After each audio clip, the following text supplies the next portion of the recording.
அனைவருக்கும் வணக்கம். சக்தியும் நானும். உடல் மனக்கோளாறுகள் தீர்க்கும் அனுமந்தபுரம் ஸ்ரீ அகோர வீரபத்ரர் கோவிலுக்கு போகலாம் வாங்க. அகோர வீரபத்ரர் யார் தெரியுமா? சிவபெருமானின் திருவடிவங்கள் 64 என்பது சிவ ஆகமங்கள் குறிக்கின்றன. இந்த 64 வடிவங்களுள் ஒருவர்தான் வீரபத்ரர். சிவபெருமானின் நெற்றிக்கண்ணில் இருந்து தோன்றியவர் என்றும் புராணங்கள் கூறுகின்றன. இதன் காரணமாகவே அழற்கண் வேந்தோன் என்று வணங்கப்படுகின்றார் வீரபத்ரர். வீரம் என்பதற்கு அழகு என்றும் பத்திரம் என்பதற்கு காப்பவன் என்றும் பொருள்.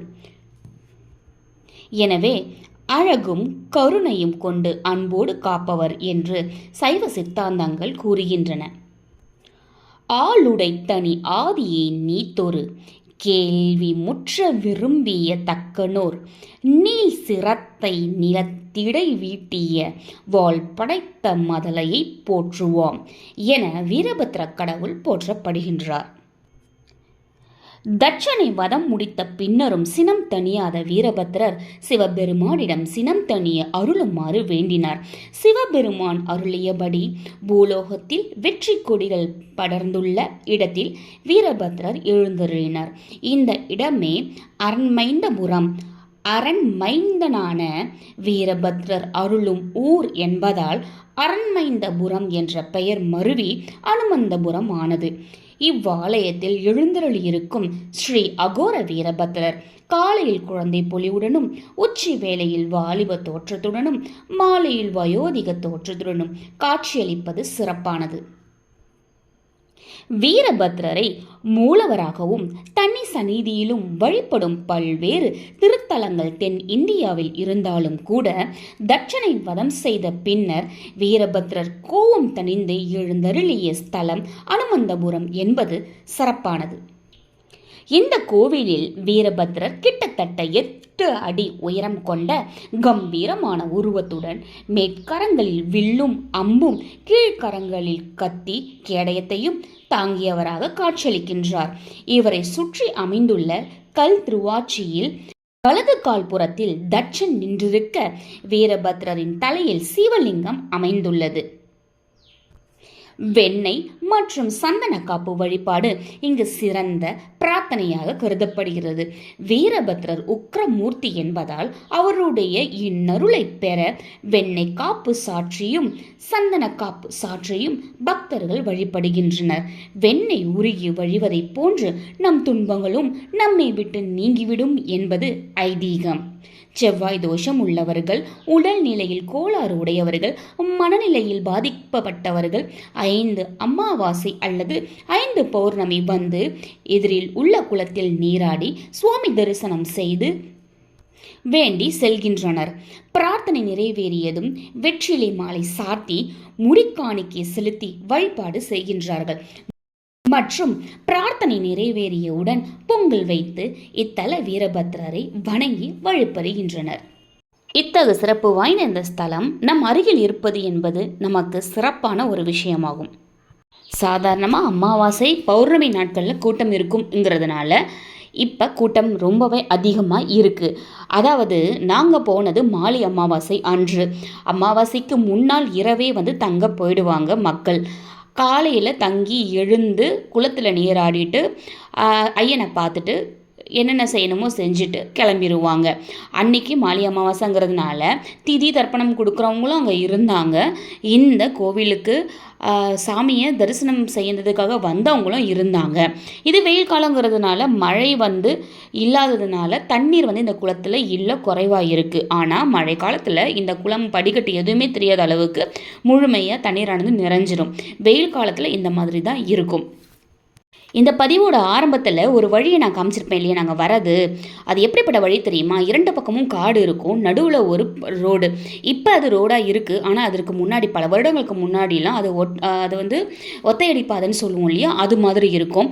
அதில் தான் மக்கள் போயிட்டு வருவாங்களாம். அங்கே சிங்கம் புலிலாம் கூட இருக்குன்னு சொல்கிறாங்க. இதுக்கும் மேலே என்ன சொல்லணும்னா, மாலை 6 மணிக்கு மேலே மக்கள் நடமாட்டம் அந்த ஊரில் இருக்கவே இருக்காதுங்க. 2 விதமாக சொல்கிறாங்க. ஒன்று, அந்த இடத்துல தீய சக்திகள், அதாவது ஆவிகள்லாம் அங்கங்கே நிற்கும்.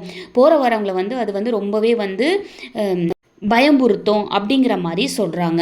இன்னொன்று என்ன சொல்கிறாங்கன்னா, காட்டோட நடுப்பகுதிங்கிறதுனால காட்டு விலங்குகள் இரவில் வருங்கிறதுனால தான் இந்த மாதிரி நம்ம முன்னோர்கள் சொல்லி வச்சுருக்காங்க அப்படின்னும் சொல்கிறாங்க.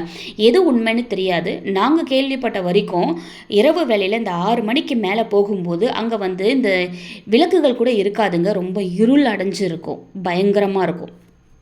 குளிர்காலங்களில் குளிர் ரொம்ப அதிகமாக இருக்கும், நம்மளை உறைஞ்சு போகிற மாதிரி இருக்கும். அந்த 2 வீலரில் கூட போகிறதுக்கு கஷ்டமாக இருக்குமா 6 மணிக்கு மேலே. 2 புறமுமே வந்து வண்டிகள் வந்துக்கிட்டே போயிட்டே இருக்குங்கிறதுனால நம்ம போகும்போது பார்த்து தாங்க போகணும். டைமிங்கில் பஸ்ஸு இருக்குது, பஸ்ஸோட எண்டே அதுதாங்க, அந்த கோவில் தான் முடிவே. இந்த கோவிலுக்கு போகணும்னு ஆசைப்படுறவங்க தயவு செஞ்சு ஒரு வண்டி வச்சுக்கிட்டு போங்க, அதுதான் உங்களுக்கு நல்லது. இன்னொன்று, தீய சக்தி, பில்லி சூனியம் இதை பற்றி சொல்கிறாங்க இல்லையா, இதற்காக இந்த கோவிலுக்கு போகிறாங்க. பில்லி சூனியம், ஏவல் இந்த மாதிரி செய்யப்பட்டிருந்த இந்த கோவிலோட இந்த மண், இந்த எல்லையின் மண்ணை வந்து மிதிச்சாலே அதெல்லாம் ஓடி போயிடும்னு சொல்லுவாங்க. அப்படிப்பட்ட புனிதமான இடம் இது. அது மட்டும் இல்லைங்க, அதாவது நமக்கு தீய பழக்கம் இருக்குதுன்னு வச்சுக்கோங்களேன். சில பேர்லாம் குடிக்கிற பழக்கம் இருக்கும். இந்த மாதிரி எந்த தீய பழக்கம் இருந்தாலும் சரி, இந்த கோவிலுக்கு கூட்டிகிட்டு போயிட்டு பூஜை பண்ணிவிட்டு கயிறு கட்டி விட்டாங்க அப்படின்னா கண்டிப்பாக அவங்க திரும்ப அந்த தவறை செய்ய மாட்டாங்க. செஞ்சால் அந்த வீரபத்ரர் வந்து கடுமையாக அவங்கள வந்து தண்டிப்பாங்க அப்படிங்கிறது நம்பப்படுதுங்க. இதை தவிர்த்து அந்த கயிறு, அதாவது வீரபத்ரோட கயிறு நான் பதிவில் காமிச்சிருப்பேன், நான் கட்டுற மாதிரி அந்த கயிறு ரொம்பவே சக்தி வாய்ந்த கயிறு. அகோர வீரபத்ரருடைய கழுத்தில் போட்டு வச்சுருப்பாங்க, கையில் வச்சு அதை தான் நம்மளுக்கு கட்டி விடுவாங்க, கொடுப்பாங்க. முதல்லாம் கட்டி விடுவாங்க, இப்போ கொடுத்துட்றாங்க, கட்ட மாட்டுறாங்க. அவ்வளவு சக்தி வாய்ந்த கயிறு. அந்த கயிறு நம்ம கிட்ட இருக்குன்னா எந்த ஒரு தீய சக்தியும் நம்மளை அணுகாதுங்கிறது நம்பிக்கைங்க. இங்கே இருக்க கடைகள்லாம் கூட நம்ம தினமும் பார்க்க முடியாதுங்க. அமாவாசை பௌர்ணமி நாட்களில் மட்டும்தான் பார்க்க முடியும். அப்போ இங்கே ரொம்ப கூட்டமாகவே இருக்கும். நம்ம வந்த நேரம் சீக்கிரம் வந்தோங்கிறதுனால நம்ம எளிமையாக வந்து நம்ம வந்து கடவுளை பார்த்துட்டு அப்படியே குளம்லாம் பார்த்துட்டு உங்களுக்கு சுற்றி காமிக்கிறதெல்லாம் சுற்றி காமிச்சிட்டு நம்ம கிளம்பிட்டோம். லேட்டாக ஆச்சு அப்படின்னா கூட்டம் அதிகமாகும், நேரம் ஆக கூட்டம் அதிகமாகுங்க அமாவாசை பௌர்ணமி நாட்களில். ஆனால் அமாவாசை பௌர்ணமி நாட்களில் வருதுங்கிறது தாங்க நம்மளுக்கு ரொம்பவே சிறந்த விஷயம். அப்போ தான் அகோர வீரபத்ரர் அகோரமாக இருப்பார், ரொம்பவே சக்தியாக இருப்பார். அதனால் அப்போ அவர் நம்மளுக்கு என்னென்ன செய்யணுமோ நமக்கு செய்ய வேண்டிய விஷயங்களை அவர் செஞ்சு கொடுத்துருவாருங்க. நம்பிக்கையே இந்த கோவிலுக்கு நீங்கள் போகலாம். இந்த தேவைகள் எது இருந்தாலும், உங்கள் வீட்டில் ஏதாவது தீய சக்தி மாதிரி தெரியுது, யாரோ எதாவது செஞ்சிட்டாங்கன்னு தோணுது, அந்த மாதிரி ஏதாவது உங்களுக்கு மனதில் இருக்குன்னா தயவு செஞ்சு இந்த கோவிலுக்கு போயிடுங்க. இந்த கோவிலுக்கு போயிட்டு கயிறு கட்டிக்கோங்க. இந்த மண் இருக்கு இல்லையா, இந்த மண்ணை எடுத்துகிட்டு வந்து வீட்டில் முடிஞ்சு வச்சோன்னா எந்த ஒரு தீய சக்தியும் அணுகாதுன்னு சொல்லுவாங்கங்க. இவ்வளவு சக்தி வாய்ந்த இடம்ங்க இது.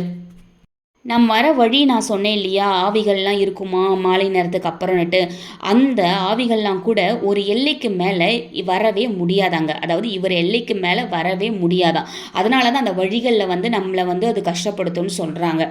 ஆனால் நம்ம அது எல்லாமே தாண்டி வந்துட்டோன்னா ஐயனை பார்த்துடலாம். இந்த கோவிலில் ஸ்ரீ அகோர வீரபத்ரர் சுயம்பு மூர்த்தியை அருள்பாலிக்கிறாருன்னு சொல்கிறாங்க. இங்கே மூலவருக்கு வெற்றிலை மாலை காப்பு விசேஷமான ஒன்றாக கருதப்படுது. பல வகை நோய்களை அடியோடு தீர்க்கும் குணம் இந்த வெற்றிலைக்கு இருக்குது. அதுபோல் இந்த வெற்றிலை தோட்டத்தில் தோன்றதுனால ஸ்ரீ அகோர வீரபத்ரர் வெற்றிலை மாலையை விரும்புவராக இருக்கிறாரு.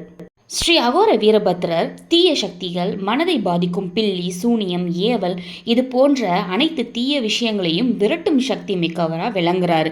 மனநலம் பாதிக்கப்பட்டோர், தீராத நோயால் அவஸ்தப்படுறவங்க, மன தெளிவு இல்லாதவங்க, மனசஞ்சலம் இருக்கிறவங்க, இது போன்ற எல்லாருமே பல்வேறு பிரச்சனைகளோடு வரும்பொழுது அவற்றை தீர்க்கும் ஒரு நல்ல மருத்துவராக இங்கே இருக்கிறாரு. இது மட்டும் இல்லைங்க, வேலைவாய்ப்பு, பதவி உயர்வு இது போன்று வேண்டிக் கொண்டு பக்தர்கள் வர்றாங்க இல்லையா, அவங்களுக்கும் இவர் நல்லது செஞ்சு அனுப்புகிறாரு. சென்னையை சுற்றி இருக்க பல மக்களுக்கும் இவர் வந்து குலதெய்வமாகவே இருக்கிறாரு. இன்னொரு முக்கியமான விஷயம் என்னன்னு பார்த்தீங்கன்னா, இந்த கோவிலில் 4 கால பூஜை நடத்தப்படுதுங்க.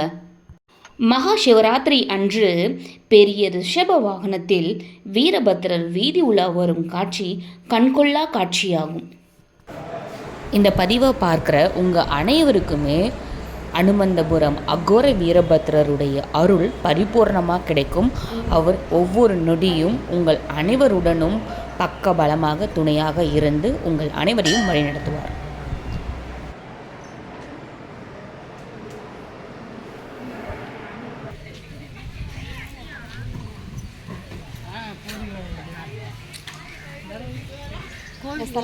பார்த்தீங்களா?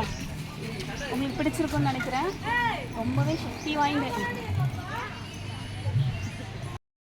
இந்த வீரபத்திரர் கோயில் ரொம்பவே சக்தி வாய்ந்த கோயில் உண்மையாகவே. அதுவும் இந்த இடமானது, இந்த இடத்துக்குள்ள, இந்த எல்லைக்குள்ள நீங்கள் காலை வச்சாலே எந்த ஒரு தீய சக்தியும் உங்களை அணுகாதுன்னு சொல்லுவாங்க. உங்கள் வீட்டில் எந்த பிரச்சனை இருந்தாலும் சரி, நிறைய பேர் சொல்கிறீங்க இல்லையா, கெட்ட கனவு வருது, தப்பாகவே நடக்குது, அப்புறம் ஏதோ ஒரு நெகட்டிவ் வைப் இருக்கிற மாதிரி இருக்குது வீட்டில் அப்படிலாம் நீங்கள் சொல்கிறீங்கல்ல. இந்த எல்லைக்கு வந்துட்டீங்கன்னா அது எதுவுமே உங்களை அணுகாது. இன்னொன்று என்ன சொல்லுவாங்கன்னா, இந்த எல்லையில் வந்து மண் எடுத்து மஞ்சள் துணியில் கட்டி உங்களுடைய பூஜை அறையில் வைங்க அப்படின்னு சொல்லுவாங்க. அப்படி பண்ணினாலும் எந்த ஒரு தீய சக்தியும் உங்களை அணுகாது. அவ்வளவு சக்தி வாய்ந்தவர் இந்த வீரபத்ரர். இந்த பக்கம் இது எங்கே இருக்குன்னா, சிங்கப்பெருமாள் கோவில் தான் ஸ்டாப்பு. சிங்கப்பெருமாள் கோவிலில் இருந்து உள்ளே வந்தீங்க அப்படின்னா அனுமந்தபுரம். இது டைமிங் பஸ்ஸும் இருக்குது, இல்லை நம்ம 2 வீலர் 4 வீலரில் வந்தால் ஈஸியாக வந்துட முடியும் உள்ளே. இந்த இடத்துக்கு வந்து நீங்கள் கொஞ்சம் கஷ்டப்பட்டு தான் வரணும். ஆனால் நீங்கள் கஷ்டப்பட்டு வந்தாலும் அதுக்குரிய பலன் உங்களுக்கு கண்டிப்பாக கிடைக்கும். இந்த கோவில் இருக்கிற இடத்துக்கு பேர் அனுமந்தபுரம். ரொம்ப பழமையான கோவில். கண்டிப்பாக இந்த பக்கம் வந்தீங்கன்னா வாங்க. இந்த பக்கம் வந்தீங்கன்னா இல்லை, இதுக்காகவே நீங்கள் வரலாம். அவ்வளோ ஒரு நல்ல ஒரு விஷயங்களை வந்து தரக்கூடிய, ஒரு பாசிட்டிவான வைபை தரக்கூடிய, நெகட்டிவ் வைபை அகற்றக்கூடிய ஒரு தெய்வம், ஒரு இடம் இது வந்து காலையில் 6:30லேருந்து 7 மணிக்குள்ளே எடுக்கப்பட்டது. நாங்கள் அந்த நேரத்தில் தான் போயிருந்தோம். அந்த நேரத்தில் எப்படி இருக்குது பாருங்கள். காலை வேலையாக இருந்தால் கூட ஆள் நடமாட்டமே இல்லை பார்த்தீங்களா. அப்பப்போ அங்கங்கே வண்டி வரும். இந்த நேரம் அதிகமாக வண்டிகள்லாம் நல்லா வர ஆரம்பிச்சிடும், லாரிலாம் கூட வர ஆரம்பிச்சிடும். அதனால் அந்த நேரத்தில் போகும்போது பார்த்து போகிற மாதிரி இருக்கும். அதே மாதிரி மாலையில் 6 மணிக்கு மேலே இப்போயே எப்படி இருக்குது பார்த்தீங்களா, 2 பக்கமும் எப்படி இருக்குது பார்க்குறீங்க இல்லையா. 6 மணிக்கு மேலே போகும்போது ரொம்பவே திகிலாக இருக்குங்க, ரொம்பவே மோசமாக இருக்கும். நிறைய பேர் சொல்லியிருக்காங்க. ஆனால் அகோர வீரபத்ரரை நம்ம தரிசிக்கணும் அப்படின்ற எண்ணத்தோட, மனதில் கஷ்டத்தோட, பிரச்சனையோடு நம்ம போகிறோன்னா வழி முழுக்க அந்த அகோர வீரபத்ரரை நம்ம கூட துணையாக வருவார். நம்மளை பத்திரமா அவரோட சந்நிதிக்கு கூட்டு போவார் அப்படின்னு நம்ம நம்பலாம். அரசு பேருந்து டைமிங் தான், நேரத்துக்கு ஏற்ற மாதிரி 1 மணி நேரம் அந்த மாதிரி போல் இருக்குது. உள்ள கிராமம் வரைக்கும் போய்கிட்டு வரும்.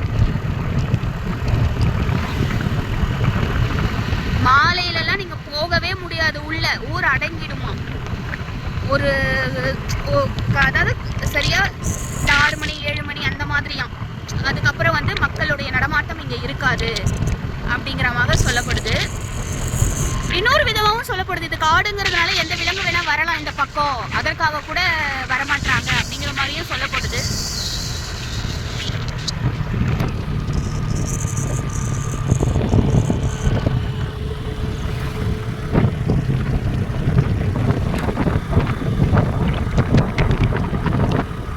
இங்கே சித்தர்கள் நடமாட்டம் அதிகம் அப்படின்னும் சொல்லப்படுது.